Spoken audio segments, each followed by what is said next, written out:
እንቅስቃሴ ላይ ነህ ሁሌ ምግብ ፍለጋ ጊዜ የሚቃጠለው ስልጣኔ ነው። አሁን እኛ ለስልጣኔ ያልተፈጠረ ሰውነት ይዘን አሁን አብሶ ያለፈው 100 ዓመት ውስጥ ዓለም ላይ የበሽታ አይነት እየተንሰራፋ ነው በልጅነት ጀምሮ እና በአጠቃላይ ይሄ የሰውነታችን አፈጣጠርና አመጣጥ የሚፈልገው የማይፈልገው የተፈጠረለትና ያልተፈጠረለትን ነገር አይቶ የማያውቀውን ነገር ለይተን ማወቅ አለብን። እና በቃ ያ ነው የብዙ ሰው የበሽታ እኔ ጉንፋን፣ ራስ ምታት፣ ህመም ምን ሆስፒታል የሚባል ነገር አላውቅም። እና በቃ ያ እንዳልኩ ራሱን የቻለ ሰፊ ቶፒክ ነው። አሰራር አለን፣ አሰራሩን መጠበቅ አለብን።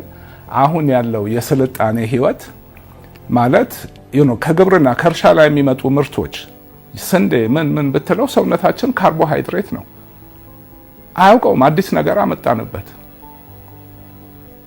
በቀን 3 መብላት አዲስ ነገር አመጣንበት። እንደው ባጭሩ እዚህ ላይ በሰፊው ላወራ እችላለሁ። ኦኬ ሰውነታችን 2 ዋና ሁኔታዎች አሉት። አንደኛ ምግብ ሰውነታችን ውስጥ ሲኖር፣ ምግብ ደማችን ውስጥ ሲኖር ያንን ምግብ ፈጭቶ ፕሮሰስ አድርጎ ከሆድ ወደ ደም ገብቶ ወደ ሰውነት ክፍሎች ሄዶ ከዛ በኋላ ወይ በኤነርጂ እንደ ኤነርጂ ተቃጥሎ ወይ ወደ ጡንቻ ተቀይሮ ወይ ወደ ጮማ ተቀይሮ ሰውነትህ መልሶ ባዶ እስኪሆን ማለት ከሆድ ብቻ ሳይሆን ከደምህ ውስጥ ንጹህ በቃ የምግብ ስራ የሌለበት ሁናቴ በአብዛኛው ሰውነታችን እዛ ሁናቴ ላይ ነው የኖረው የመጣው። በቀን አንዴ፣ በ2 ቀን አንዴ፣ በ3 ቀን አንዴ። ትልቁ ከባዱ ስራ የኛ ሰውነት የሚሰራው ምግብ ፕሮሰስ ማድረግ ነው። 70% ኤነርጂያችን እዛ ላይ ነው የሚያልቀው። አሁን እዛ ሞድ ውስጥ ሲሆን የሚለቀቁ ሆርሞኖች አሉ፣ ያለ የሰውነት አሰራር አለ። አንድ ምግብ በልተን 8 ሰዓት ማክሲመም ከባድ ምግብ እንኳን ከበላህ በኋላ ገብቶ ተፈጭቶ ደም ስር ውስጥ ገብቶ እንዳልኩት ወይ ተቃጥሎ ወይ ጡንቻ ወይ ማስል ሆኖ ደምህ አሁን ባዶ ይሆናል። የምግብ ስራ የለውም። ልክ ያ ሲሆን ልክ ማብራት ባንዴ ባይሆንም ብቻ ፌዝ አለው። ሰውነትህ አሁን ወደ ሁለተኛው ሞድ ወደሚወደው አብዛኛው ጊዜ መሆን ወደሚፈልግበት ቦታ ይገባል። ያ ማለት 70% ስራው ተላቋል። አሁን ምን ያደርጋል? ይገባና ጽዳት ይሰራል። ልክ ምግብ ስንበላ ቤንዚን ስታቃጥል ጭስ ይወጣል አይደለም? ምግብ ስትበላ ኤነርጂ ነው የምታቃጥለው በሴል ደረጃ። የራሱ ጭስ ባይሆንም የሚለቀው የተበላሸ ቶክሲኖች አሉ። ልክ ያ ሲለቀቅለት ሲስተሙ የሚያውቀው ገብቶ ይጠርጋል። ይሄኛው ሁለቱን አንድ ላይ መስራት አይችልም። ይገባና ይሄን ይጠርጋል። ከዛ ደግሞ በጣም ኢንተሊጀንት የሆነ ኦልሞስት ሰርጂካል የሆነ የተበላሹ ሴሎች የመፈለግ ሲስተም አለ። ካንሰር ብትል ምን ገና ሲጀምረው ልክ አሁን ደም ውስጥ ምግብ ኤነርጂ ከሌለ ኤነርጂ ማቃጠል አለበት። አሁንም ወዴት ይሄዳል? ጮማ ወደ ማቃጠል። ከዛ ደግሞ እነዚህ የተበላሹ ዳሜጅ የሆኑ ሴሎች ሲስተም አለው አነጣጥሮ ይወስዳቸውና እነሱን ያቃጥላቸዋል። የተበላሹትን ማለት በጣም ረጅም ረሃብ ሲሆን ነው ወደ ሌላ ነገር የሚሄደው። ከዛ እዚህ ላይ መቆየት ይወዳል። ምግብ ፕሮሰስ ከሚያጠፋው ጊዜ የበለጠ ባዶ ሆኖ ጽዳትና ጥገና የሚሰራበትን ጊዜ ይፈልጋል። አሁን ያለን ኑሮ ቁርስ መሳራት እረፍት የለውም። ብሎ በቃ በግድ ይሰራል። መልሶ ራሱን የሚያገግምበት፣ የሚያጸዳበት፣ የሚጠግንበት ጊዜ ያጣል። ቻይ ነው ሰውነታችን 10፣ 20፣ 30 ዓመት ይሄድና ከዛ በኋላ ግን አይችልም፣ ይሰበራል። ሱካር፣ ደም ብዛት፣ የሰው ልጅ በሽታዎች በሙሉ ሞሮለስ ኢንፌክሽስ ይሄ በኢንፌክሽን የሚመጣ ዲዚዝ ካልሆነ በስተቀር ይሄ ነው መንስኤው። ምግብ ብቻ ሳይሆን ያለማቋረጥ መመገቡ፣ ቁርስ፣ ምሳ፣ እራት ከምግቡ አይነት የበለጠ ይሄ ዝም ብሎ የመብላቱ ሁናቴ ነው የሚገለን ያለው።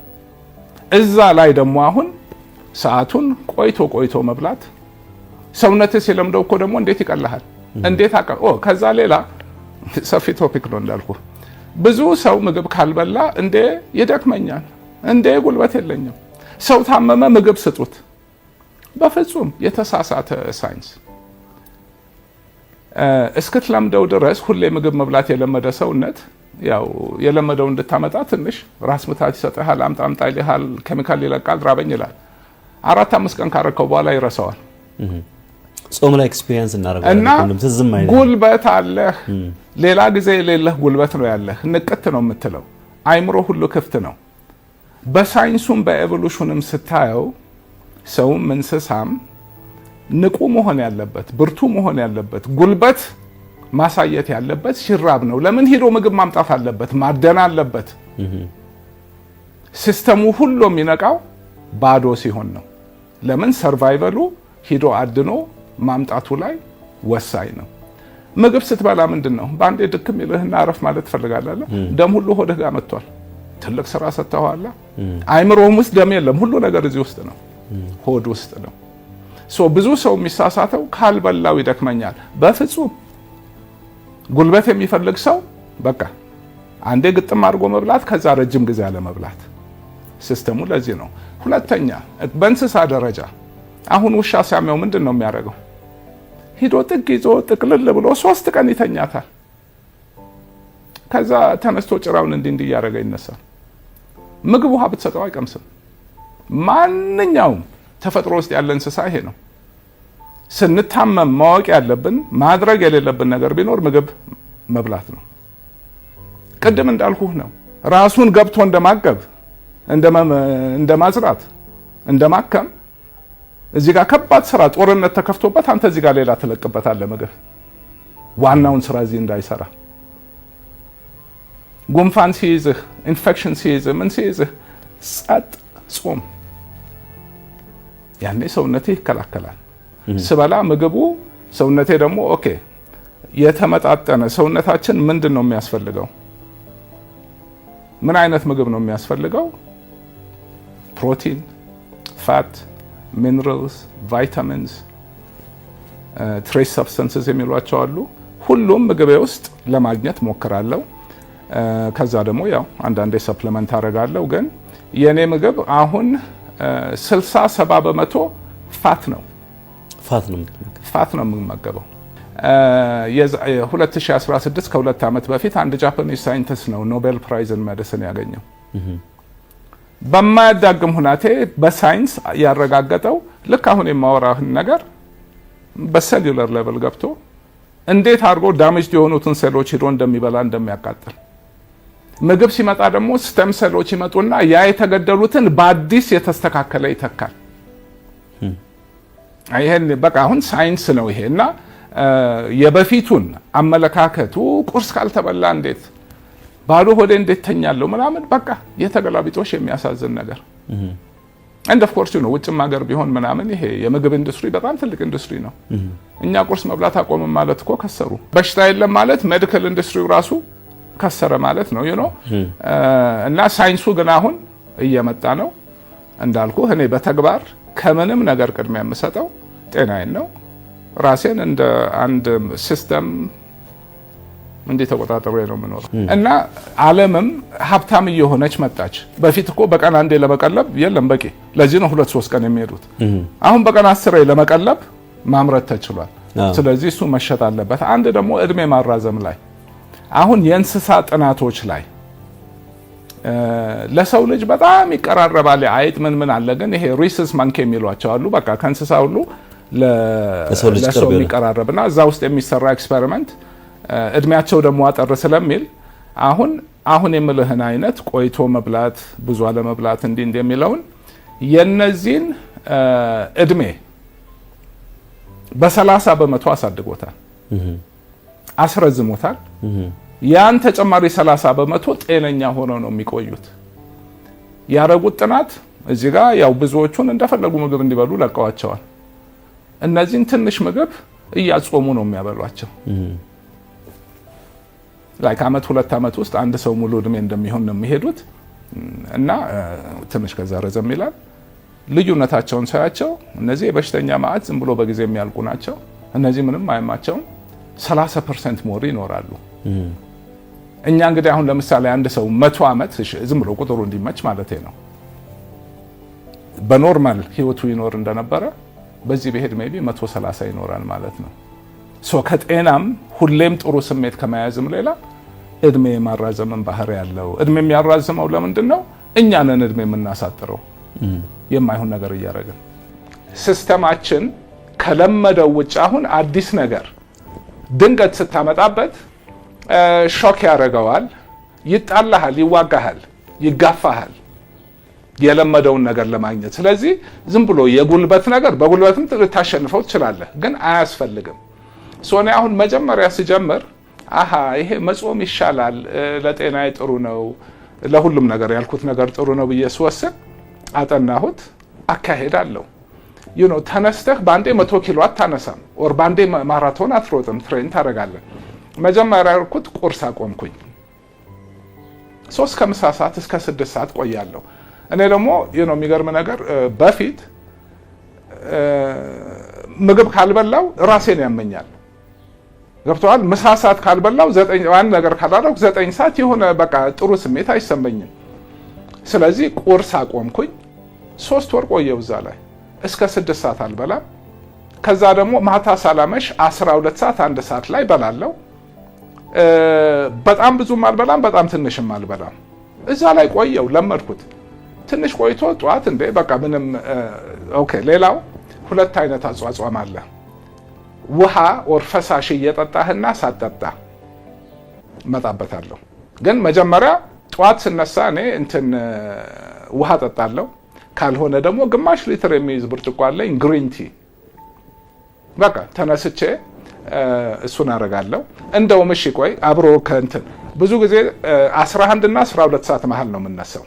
ሌሊት ማለት ነው? ጧት። ሌሊትማ ተኝቻለሁ። ጧት ያው ሌሊት ነው የሚባለው አይደል? ጧት 11 ሰዓት ነው የሚባለው። ያ ሰዓት ደስ ይለኛል። እነሳና ፖርች አለ፣ መስኮቱን ከፍታለሁ። ራሱ አየሩ ንጹህ ነው፣ ጸጥ ያለ ነው። አገር ሁሉ ተኝቷል። የሆነ ደስ የሚል መንፈስ አለው ያ ሰዓት። አይምሮህ አርፎ ገና መነሳቱ ነው። ግርግር የለውም፣ ንጹህ ነው። ጥርት ያለ ነገር ነው የምታስበው። ሐሳብህ ስብስብ ይላል የምትፈልገው ነገር ላይ። ብዙ ጊዜ የምጽፈው ጧት እነሳለሁ። በዛ ሰዓት መሃል ስነቃ አላርም አላረግም፣ ሻይን ጠጣለሁ። ቡና ወዳለሁ፣ ሱካር አላረግም። ሁለቱ ውስጥ እኔ ሱካር ሻይ ውስጥ በቃ ሱካር ማድረግ ወንጀል ነው የሚመስለኝ። ግሪን ቲን ጠጣለሁ፣ ቀስ ብዬ ደግሞ ቡናዬን ጠጣለሁ፣ ውሃ ጠጣለሁ።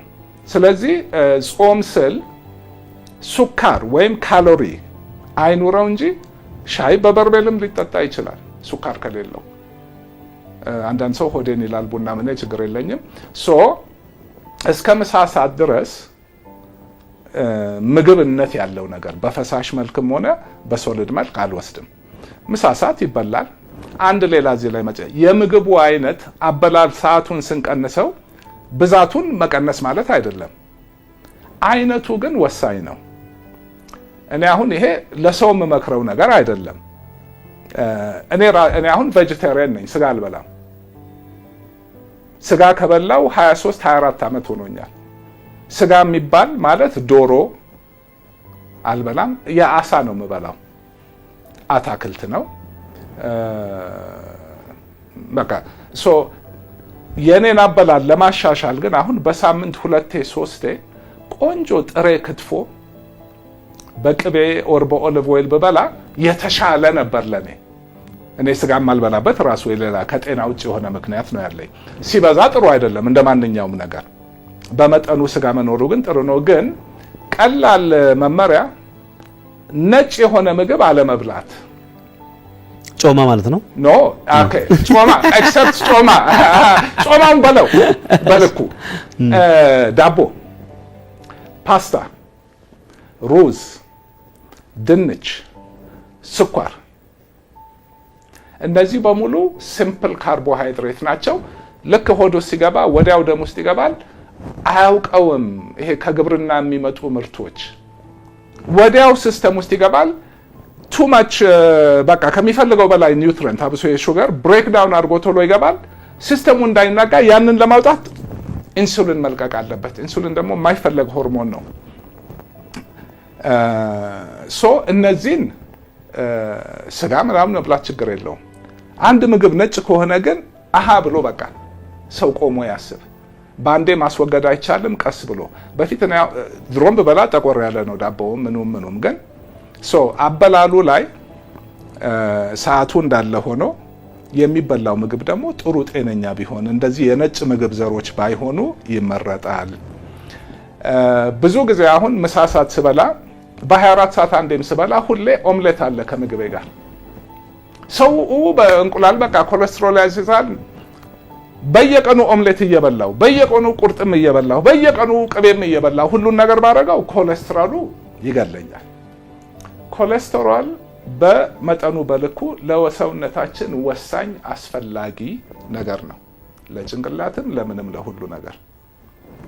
ስለዚህ እንቁላል ኮሌስትሮል ቢኖረውም እኔ በቀን ከሚያስፈልገኝ በጣም ያንስ ነው። ሌላ ብዙ ኮሌስትሮል ያለው ምግብ ስለማልበላ 4 እንቁላል ኦምሌት፣ ቃሪያ፣ ሽንኩርት ተከትፎ እሱ እንደ ሳይድ ዲሽ ነው። ከሱ ጋር ከስፒናች ከሚን የጾም ምግቦች ይሄ ምስር ወጥ ምናምን፣ የአታክልቶች ጥቁር እንጀራ ከካርቦሃይድሬትስ ኦር ይሄ ከግብርና ምርቶች እንትን ጥቁር ጤፍ ነው የምበላ። እንጀራ ዳቦም ቢሆን የጤፍ ዳቦ ነው። የምግቡ አይነት ከሰዓቱ ጋር እንድ ደግሞ አሁን ይሄ ዳቦ ሩዝ ምናምን ገለባ ምግብ ነው። ዋጋውም እኮ የሚረክሰው ከስጋ ምግብነቱ እኮ ምግብ አይደለም። ሆድ አይዝም፣ ኒውትሪሽን የለውም፣ ለማምረት ርካሽ ነው፣ ብዙ ይሆናል። ስጋ እኮ ውድ የሚሆነው ምግብ ነው። ሆድህን ቅቤም ውድ የሚሆነው ምግብ ነው፣ ይይዝሃል፣ ትርጉም አለው። በቀላሉም አታመጣውም ያንን ደንስቴ ምግብ። እቺ ፉሽ ብላ በ3 ወር ትወጣለች፣ ትበላታለህ፣ ያው ገለባ ነው የምትበላው። ይሄ አድጎ ምን ብሎ ኒውትሪሽን ሁሉ ነገር እንቁላል ኦልሞስት ሁሉ ነገር አለው። እንዳልኩት ብዙ ሳልሄድበት የምግቡ አይነት ወሳኝ ነው።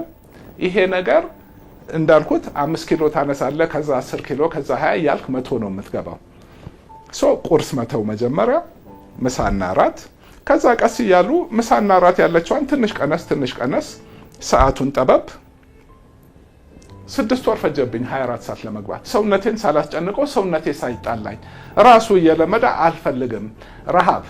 ረሃብ ምን እንደሆነ ካወቅከው፣ ሁሉ ነገር ካወቅከው ትቆጣጠረዋለህ። ረሃብ ሰዓቱን ጠብቆ ሰውነት የሚለቀው ሆርሞን አለ፣ የረሃብ ሆርሞን ናት። ሳይንሱ ጥናቱ እንደሚያሳየው እኛ የምናስበው በሎጂክ እየቆየህ ባልበላ በሄድኩ ቁጥር ሞር ሆርሞን እየተለቀቀ ሞር ራቡ እንደሚወርህ ነው። ነገሩ ግን ያችን ይለቃል።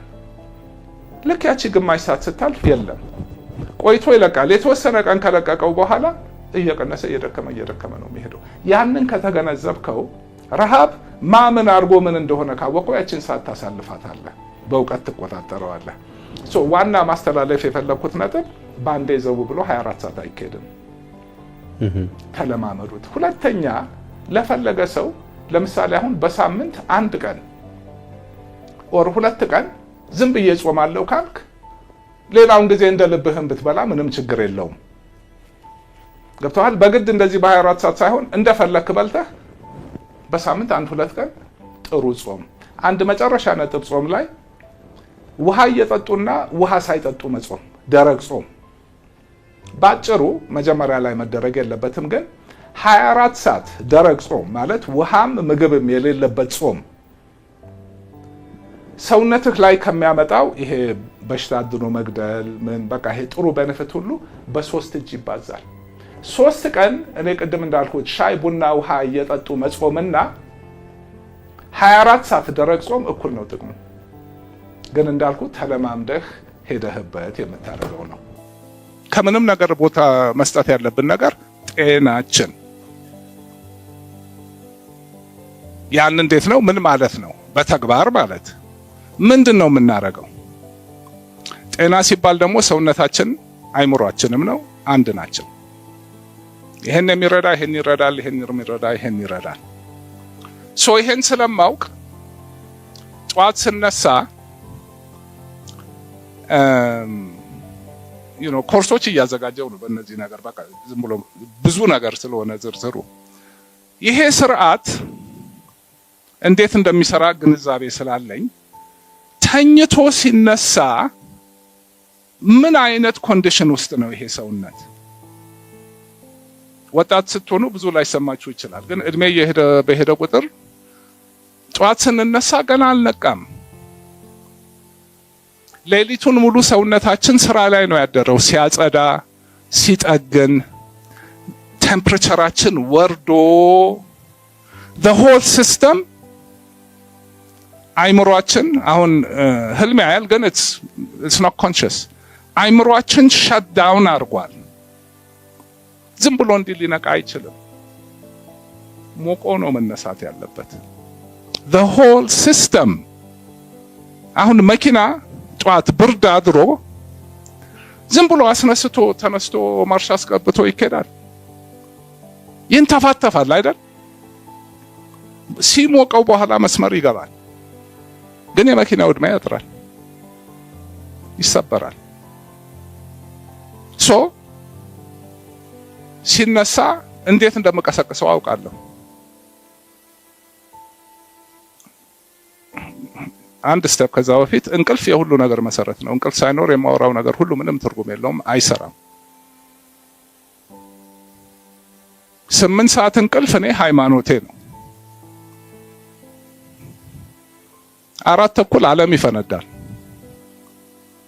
ከ4:30 በፊት ራሱ አቀዘቅዘዋለሁ ወደ እንቅልፍ ለመግባት። እንዲሁም ደግሞ አይጠፋም፣ አልጋ ውስጥ ገብቶ ማፍጠጥ። ለዚህ ነው ጠዋት ስነሳ ምንድን ነው የሚያነቃኝ ነገር? ካልጋ ወጣለሁ፣ መስኮቴን ከፍታለሁ፣ ብርሃን ያለው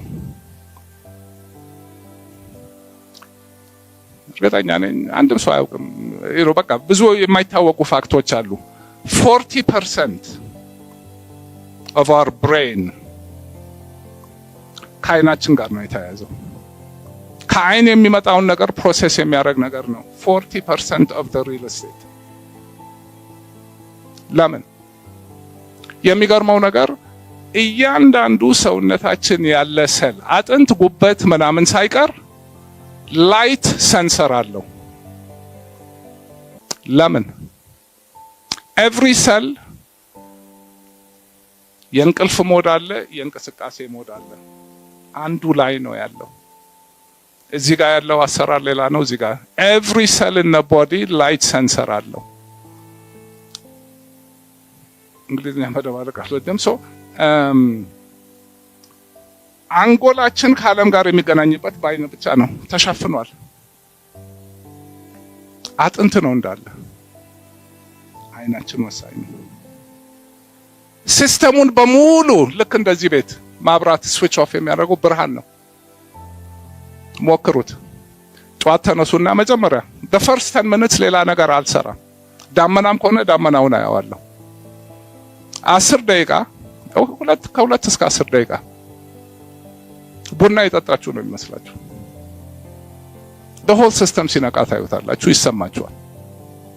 ማለት የሳይንሱ ነው። ሳይንሱን ተከትዬ አድርጌው ስለሚሰራልኝ ነው። ከዛ ቀጥሎ ምንድን ነው? ሌሊቱን ሙሉ ሳምባችንም ሲሰራ ቆይቷል። ትንፋሻችን በኃይል እየተነፈስን አይደለም፣ አርፈናል። ሃርት ቢታችን ስሎ ነው። ስሊፒንግ ሃርት ሬት እና አሁን ያለው አይገናኝም። ካርቦን ዳይኦክሳይድ ተጠራቅሟል። በቂ ኦክሲጅን የለም። ብዙ ጊዜ እንደውም ጊዜ ለመቆጠብ ብርሃኑን እያየሁት 15 ደቂቃ ብሪዲንግ ኤክሰርሳይዝ ነው የምሰራው። እያንዳንዱ ሴል ኦክሲጅን ይጠጣል፣ ካርቦን ዳይኦክሳይድ ይወጣል። ስራ ነው። ግን there is no free lunch። ሲስተሙ በደንብ መኪና ዘይት ሳይቀየር ይነዳል። ጎደሎ እየከፈትና ያለን ኮፊኑን አይደለም። ይሄ ግዴታ ነው። መኪናውን እያሞቅኩት እኮ ነው። አሁን ብርሃን ገብቷል፣ ትንፋሽ ተተንፍሷል። ሌላ ሰው ነኝ ኦልሬዲ።